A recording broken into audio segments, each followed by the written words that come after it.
जय हिंद दोस्तों, वंदे मातरम। कांतारा काफ़ी लोगों की गर्दनों को अपनी तरफ मोड़ने के लिए मजबूर कर रही है, क्योंकि जिस मूवी ने बिना किसी प्रमोशन के सबके सामने आके जिस तरह का प्रदर्शन किया है वो वाकई में काफ़ी सराहनीय है। साथ ही साथ जिस तरह से इस कहानी को प्रदर्शित किया गया है तो इसलिए इसके निर्देशक, राइटर, एक्टर सभी की तारीफ करनी चाहिए। और मज़े की बात यह है कि वो सभी एक ही शख्स है और वो है ऋषभ शेट्टी। अब ऐसे में गवर्नमेंट का ध्यान भी इस मूवी की तरफ जा रहा है और इस मूवी में जिन नर्तकों को लेकर बात की गई है, जिस पुरानी एक इतिहास को लेकर बात करी गई है, अब उनकी तरफ गवर्नमेंट का ध्यान भी जा रहा है। और गवर्नमेंट ने उस चीज़ को लेकर जो एक कदम उठाया है वो वाकई में अब सराहनीय है। तो इससे एक बात तो ये सिद्ध हो सकती है कि अगर सिनेमा बनाने वाले चाहें तो सिनेमा के माध्यम से कई सारे पॉजिटिव बदलावों को भी लाया जा सकता है। कन्नड़ भाषा में आई फिल्म कांतारा को न केवल ऑडियंस पसंद कर रही है बल्कि गवर्नमेंट पर भी इस फिल्म का काफ़ी ज़्यादा प्रभाव देखने को मिल रहा है। कांतारा फिल्म की कहानी उन लोगों से प्रेरित है जो देवों का वेश धारण कर नर्तक बनते हैं और फिर उनकी उपासना करते हैं। अब कर्नाटका की सरकार ने इससे प्रभावित होकर करीब 60 वर्ष से ज़्यादा की उम्र पूरी कर चुके देव नर्तकों को 2000 रुपये तक का मासिक भत्ता देने का ऐलान किया। लोकसभा सांसद पीसी मोहन ने यह ऐलान करते हुए अपने सोशल मीडिया अकाउंट पर लिखा, बीजेपी के नेतृत्व वाली कर्नाटक सरकार ने यह घोषणा की है कि जो भी देव नर्तक 60 साल की उम्र पूरी कर चुके हैं उन्हें 2000 रुपये तक का मासिक भत्ता मिलेगा। कांतारा मूवी में दिखाए गए भूतकोला परंपरा की हिंदू धर्म में काफ़ी मान्यता है। अब इसी को लेकर जो हमारे देश का लिबरल गैंग है उसने काफ़ी छाती पीटी थी और कहा था कि भाई इसका हिंदू धर्म से कोई लेना देना नहीं है।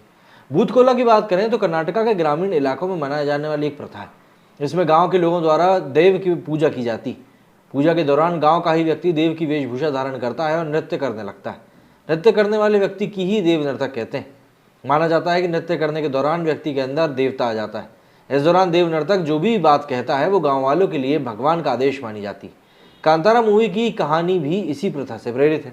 होमवल्ली फिल्म्स के बैनर तले बनी फिल्म कांतारा को ऋषभ शेट्टी ने डायरेक्ट किया है। फिल्म के लीड एक्टर का किरदार भी ऋषभ शेट्टी ने ही निभाया है। फिल्म ने 20 दिनों में ही वर्ल्ड वाइड करीब 171 करोड़ रुपए कमाई करके सबको चौंका दिया। ये फिल्म कन्नड़ इंडस्ट्री की तीसरी सबसे ज़्यादा कमाई करने वाली फिल्म बन गई। इसके आगे सिर्फ KGF पार्ट 1 और KGF पार्ट 2 ही है, जो कि अपने आप में ही एक अपवाद है। तो ये जो एक कदम गवर्नमेंट ने उठाया है इस मूवी के सामने आने के बाद, ये कदम ये बताने के लिए काफ़ी है कि अगर सिनेमा को एक पॉजिटिव माइंडसेट से बनाया जाए और उसको दिखाया जाए तो कहीं ना कहीं उसके बाद कुछ पॉजिटिव चेंजेस हमारी सोसाइटी में भी आ सकते हैं। उन लोगों को रिकग्निशन मिल सकता है जिनको कि शायद हमारे समाज द्वारा भुला दिया जाता है।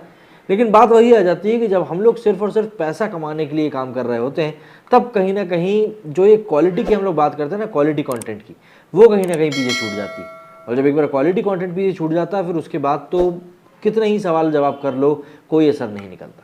ऐसा ही कुछ यहाँ पर भी होता हुआ दिख रहा है। खैर, जो भी कुछ है आने वाले समय में काफ़ी हद तक चीज़ों को और ज़्यादा क्लैरिटी मिल जाएगी, क्योंकि अब जो मूवीज़ बनना शुरू हो रही हैं, बॉलीवुड की तो हम बात नहीं कर सकते, लेकिन हाँ इसके अलावा जो बाकी की इंडियन इंडस्ट्री है उनमें जो मूवीज़ बनना शुरू हो रही हैं, चाहे हम साउथ की बात कर लें, मराठी इंडस्ट्री की बात कर लें, नॉर्थ इंडस्ट्री में भी काफ़ी सारी छोटी छोटी इंडस्ट्रीज़ हैं उनकी बात कर लें, तो काफ़ी व्यापक तौर पर अच्छी मूवीज़ बनाने की शुरुआत हो चुकी है। तो ऐसे में आने वाले दिनों में सिर्फ कंटेंट ही राजा होगा ये कहना गलत नहीं है। मेरे स्टूडियो में इतना ही। जय हिंद, जय भारत।